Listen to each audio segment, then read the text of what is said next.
All right, so tonight's lecture is, yes, it's night. You can see it's dark behind me. Um, I've been trying different times a day.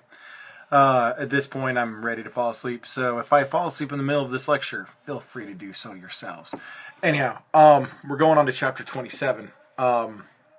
It's basically the same stuff we talked about last time. I want to go over it, just talk about it a little bit, so you can understand the basic idea of the circular flow of poverty. They call them traps, where one thing leads to another thing, leads to another thing, which leads back to the first thing, which leads to the second thing, the third thing, the fourth thing, which leads back to the first thing, and you just can't escape it. It happens in every country where people get trapped into certain things. But in economically disadvantaged countries, you have a bunch of these that end up adding up to the countries that can't have a harder time developing. And this is where you begin to see the differentiation between a country that 20 or 30 years ago was LDC and now is perfectly fine and productive and industrialized, whatever term you want to use for it, where they now are becoming part of the kind of second world, almost first world, and then the countries that don't. So let's talk about those obstacles to economic development. The first one are the different forms of the poverty trap. The poverty trap is the one you see everywhere in the world, where people get trapped in poverty and they can't get out of poverty. Now, in less developed countries, there's a few things that you're looking for. The first one is a subset of that, which is the natural resource trap. The natural resource trap is you don't have natural resources. In order to become truly productive, you have to have something to start with. All economies, if we go back to just microeconomics, everybody takes something and then adds value to it, sells it to someone else who demands that. They either then consume it, they're the end consumer, or they add value to it and then sell it for more than that. The problem is you have to start with something of value in order to add value to the thing. We start with natural resources. That's everything that there is besides human capital and the service industries. Start off with some sort of natural resource. If you're in a country with no natural resources or poor natural resources or expensive to extract natural resources, then you're never going to be able to go to that second and third step of adding value and becoming a truly independent country. You are always at the mercy of other countries to take and add value to your product. Natural resources are commodities. If you remember from finance, commodities are things that are traded just like stocks. Their prices can fluctuate greatly depending on demand.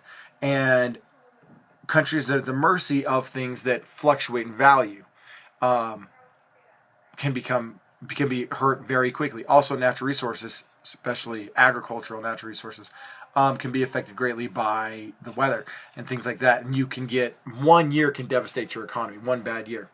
All right, so that's one. Two is the geography trap. The geography trap is that if you're surrounded by poor countries, then you're probably going to be a poor country yourself. Now, there's two parts to that. Part of it is the surrounded part is the poor country. Most of us trade with our closest neighbors. If you look at America, even though we're the largest economy in the world by far, our largest trading partner is Canada, next door. And our second largest trading partner is Mexico. And so we do most of our trading with our neighbors. Every country in the world is like that. But there's two parts to that. If your next door neighbors are poor, then you're not going to have a lot of trade. They're not going to be giving much to you. You're not going to be giving much to them. And there's just not a lot that you can do there. The second part of that is surrounded by. If you're landlocked, you're not going to be able to trade as well because you have to go through those other countries to trade. It's more expensive to trade over land than it is over sea. If you have a port, ports are huge. It's actually one of the things that's going on in Russia right now with the Crimea. Russia wants access to the Black Sea and through the Black Sea to the Mediterranean Sea and trade with all of Southern Europe, Northern Africa, and the Middle East. And they can't do that if they lose Crimea to the Ukraine, and the Ukraine doesn't give them that port, that means of transportation. Then they have to take everything up north or way over east, and it's much more expensive. And that's why they fought over that for the last 100 years. And before that, they were fighting over it. that idea that you have a port. Now, there are countries that are landlocked that are wealthy, but usually they're surrounded by other wealthy countries. So there's two parts to that geography trap. The surrounded by not having a port that you can trade through and cheaply and easily. And then secondly is whether you have rich countries surrounding you or poor countries surrounding you. All right. The next one is the education trap. The education trap is if you don't have a good educational system for your people no longer don't add value to the human capital, and people stay poor because they don't have any skills, they don't have training, they don't have anything that anybody wants to pay for. The poor governance trap is also part of that. Part of a good educational system is a public education system. We learned that in America very early on, and we pioneered that to the rest of the world. Governments have to set up education systems. They have to be able to do the things you need to do in order to have your country work. So you have a poor education system. From that poor education system, you have low quality human capital. Nobody wants to pay your people for anything. Those people are less productive, so they have a low income. Because they don't have a lot of income, and you don't have a lot of people buying your goods because you're not adding value to those goods. The government doesn't have much money. If the government doesn't have money, then the government doesn't spend on education. If the government doesn't spend on education, people are uneducated, and it goes through the trap. Every single one of these is circular in its flow, that each thing adds to the next thing and brings you back around. All right, conflict trap. If your country is unstable, if you have internal fighting, whether it's religious internal fighting, border disputes, you have fighting because you just don't know how to get along. You're fighting for food. You're fighting for land. You have tribal issues, whatever it might be. If you have long-term conflict or an unstable government that leads to conflict, then you're going to have a conflict trap. The civil unrest leads to political and economic uncertainty, so people don't come in and they don't invest in your country. You don't have the richer countries coming in and investing, trying to build up your country because they'd rather go to some place that's more stable. Then you don't have the resources that you need. War is expensive and it takes up a lot of your natural resources. And if you're using up all your natural resources to fight each other, then you're not adding value. You're not selling that stuff. You're shooting it at each other. And you end up in the conflict trap. All right. Some of the things that kind of come up again and again and again in countries like this. One of them is ineffective tax structures. It's an interesting idea that tax structure actually allows your country to develop or not develop. But a lot of it is, if you read the book Boomerang by Michael Lewis, the guy that wrote The Big Short and other awesome books. I think it's Boomerang. Now it's making me think. But it's the book about the sorry guys, it's late. It's the book about the Great Recession from other countries' point of view, and he does a great piece of the book on Greece and how the biggest problem the Greeks had is that they had to borrow this money. The reason they had to borrow money is because nobody pays their taxes in Greece. Well over half of people, they assume, are tax cheats. And so they have this ineffective tax structure that just doesn't pay for things. So they borrow a bunch of money. The people love it. They think it's great. It's a great system. Yeah, they have high taxes, but nobody pays them, so nobody pays any taxes, and it's cheap for them. You need to have an effective tax structure so the country knows how much money it's going to have, so it knows what investments it can make, and it's stable. It's more safe. All right, 2 is property rights. We talked about this last time. A lot of this stuff is, I know, rehashed from last time. All development is basically the same stuff, either stuff we've covered before or just the same stuff over and over. A lack of property rights. Why would I invest in a piece of land if the government's going to take it? Why would I invest in a factory if the government's going to take it over? Why would I have in a sector of the economy where other countries come in and build up my oil refining capabilities or my mining capabilities if Hugo Chavez is going to nationalize it 5 years down the road? I'd go to some other country, even if it's less economically productive, because the chances of my investment working out are better. Political instability. Anytime you have dramatic changes between maybe nationalists and socialists or communists, what Latin America or Southeast Asia had for all of those years. Sorry, that was kind of weird where I kind of leaned in. And they were hard places to invest in. Now that they've become more stable, especially Southeast Asia, they've become much, much more wealthier. And the countries that were more stable earlier are the ones that are richer now. Inequality in the distribution of income is another one. It's something we talk about here in America. It's not as big a deal in America, I don't think. It might be. Some people argue that it's a huge deal. I don't think it's a big deal because our median income, the income that most Americans make, the mode income, the one that most Americans make, we're still right around $45,000 or $50,000. Then most Americans are right in that kind of range. Not even just average. That's where most Americans are.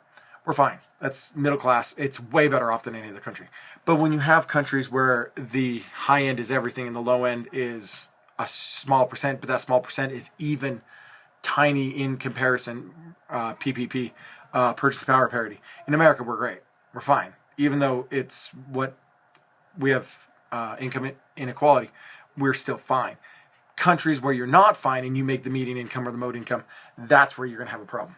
All right, lack of infrastructure. Nobody's going to make investments in infrastructure when things are unstable. But when you don't have infrastructure, for example, one of my favorites is the freeway system. Freeway system in America allows us to trade between the 50 states. Before that, imagine if you were trying to trade and you had to drive on Highway 89 through downtown Salt Lake, which is State Street, up through North Salt Lake, up through Bountiful, up through the cities. You hit every single light all the way up. And it took you 18 hours to drive from Logan to St. George, which is what it used to take. Back when my mother was a child, and they would take it, if you were to take a trip from Logan to St. George, which they did, so family lived in St. George, and my grandpa was going to school in Logan, 18 hours. It's not economically efficient to trade over long periods, over long distances like that. Also, if you get to a river and you have to take everything off of a truck and put it onto a ferry to go across the river and then put it on another truck, not economically feasible. But when you can just put something on a truck and drive it from one part of the country to the next, and then that container can be taken straight off that truck and put on a ship, and then taken straight off the ship and put onto another truck. It's cheap. It's easy. Transportation of goods is a huge deal. That's why having access to water is such a huge deal. These infrastructure things, having electricity so that you know that if you start a factory, that your factory is going to have electricity. All that kind of infrastructure stuff is huge. All right. Next one is access to credit. We've talked about the banking system. We've talked about it in macro. We've talked about it in micro. The ability to make an investment whereby you borrow money, you put it in the business, and over years, that business will be paid. You'll be able to pay off that credit, and your business will have grown during that period of time. Is huge. It's major. It's what caused the Great Recession, was the lack of credit. All those banks that failed, that were no longer able to make loans to any other banks, those banks weren't able to make loans to the people, and the people couldn't get credit, and so their businesses failed. They lost their homes, they lost their cars, they lost all of this kind of stuff because of lack of access to credit. Countries with stable banking systems are better off. Countries with banks that fell all the time, or countries where you don't have banks, and so people have to keep their money and hoard their money, and they're not safe saving their money because their money is kept in their mattresses. That's why microloans, and we'll talk a lot more about this later on, microloans are this huge deal whereby investors and even charities go in and make these little teeny loans of $50 or $100. For us, I mean, they're chump change. You would never think of borrowing that small amount. But in those countries, those little teeny loans can start a business. They can buy a little boat for somebody to become a fisherman. Things like that. Access to credit, or the lack thereof, is a big decider in how, if the people in your country are able to invest in themselves, invest in businesses, and let them grow, or if they're not able to. All right, social and cultural obstacles to growth. Religion. Religion is a problem for two reasons. One, religious conflict. If you have the Jews fighting the Palestinians in the Middle East, you're going to have problems. If you have fights between two sects of Islam in a country, or you look back at the Middle Ages and the fights between Christians and, I guess this is right after the Reformation, the fights between Christians and Catholics. You can't have a lot of growth when you have internal conflict based on religion. Also, traditions, just the way the people are. This could come from religion, could not come from religion. My favorite example is Polynesians. Polynesians don't work super hard.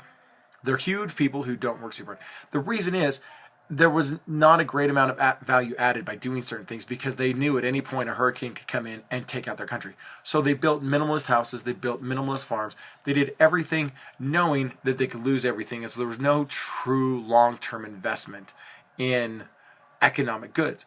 And so those countries and the people from them could never truly become economic powerhouses because the traditions just kept them from being able to do it. That's why we talk about in America that Puritan tradition from the Pilgrims. That idea of just working, toiling every day and being depressed, but making lots and lots of money. That started in New England and spread to the rest of the United States and is still part of our culture today. All right. That's it for this. We're going to talk about the good things. Sorry, let's move that around. Oh no, I should stop. Anyhow, we'll come back and talk about the things that can help a country next. All right, we're back. Now we're going to look at the other side of that coin, which is the domestic factors that contribute to economic development. And this is where we'll stop for the day. First, education. If you can educate your people, then your people are going to be better off. Whoa, I did it again. Sorry about that. I think I felt like this is like I'm going to headbutt you. If this was in 3D, that would be really cool. Anyhow, sorry. It's late. I don't particularly care to stay on topic. Education is the number one thing for social mobility in America, in second world countries, in third world countries, in the richest countries of the world, wherever you're at. Education leads to social mobility because education leads to human capital, and human capital is what allows us to add value to our own lives, let alone adding value to any particular product. If you have a good educational structure inside of your system where you educate more and more people and you have a higher and higher literacy rate, a high literacy rate does not guarantee a strong country, but a low literacy rate guarantees a weak, less developed country. All right. Next is health. We've talked about this, talked about it last time. When you go to Gapminder and you look at their stuff, you really see that the ability to take care of people and have them live longer allows them to add value to their own lives once again, and to build up wealth and to pass that wealth on, to pass knowledge on and things like that that lead to greater economic growth.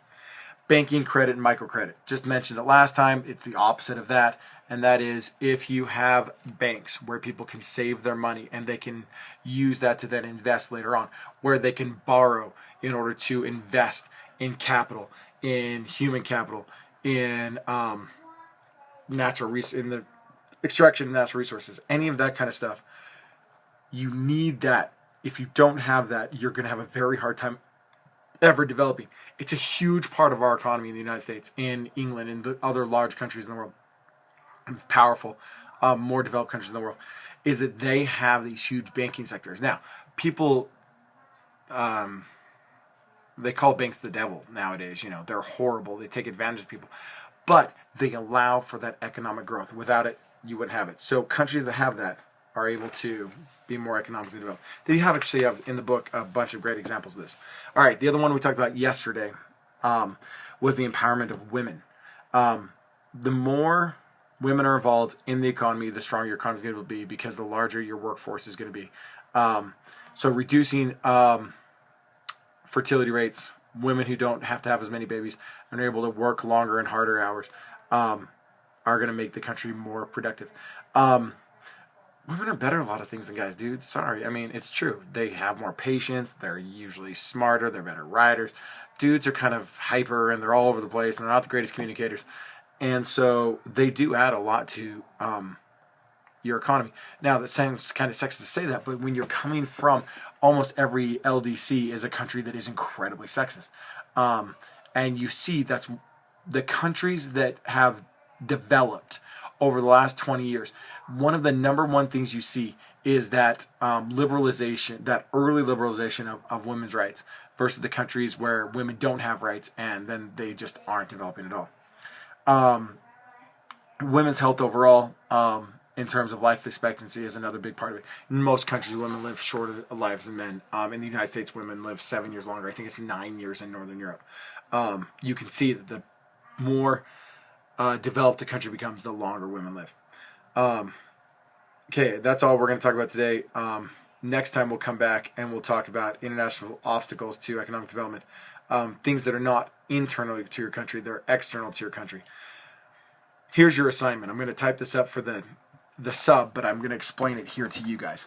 What I want you to do is to use Gapminder, use the CIA World Book, use any search that you want. Heck, you could Google it for all I care.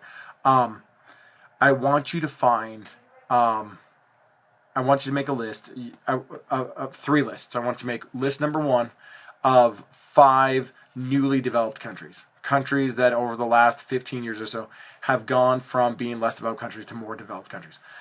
Second, I want you to find a list of countries that have not changed in the last 15 years. So they're just kind of stuck. They're stagnant. They're not growing. And then I want you to make a list, and this is the important one. The first 2, easy. The third one's going to be hard. I want you to find a list of 5, so you have 15 total. A list of 5 countries that you think are the next 5 to develop. What countries of these things that we've talked about have the most advantages and the fewest obstacles to economic growth? And then I want you to have a little debate on it. In your groups, get in there, figure your 15 out, make sure that you focus on the ones that are going to develop. And then I want you as a group, as a class, to share those and to argue why yours are right. Make a list as a class. Do you agree on 5? Maybe it's going to be 6, maybe it's going to be 7 because you can't agree on some of the bottom ones. What countries should be developing and aren't? All right. Any questions? Put them on YouTube and put them on Canvas. I'll answer them next time. Thanks. Bye.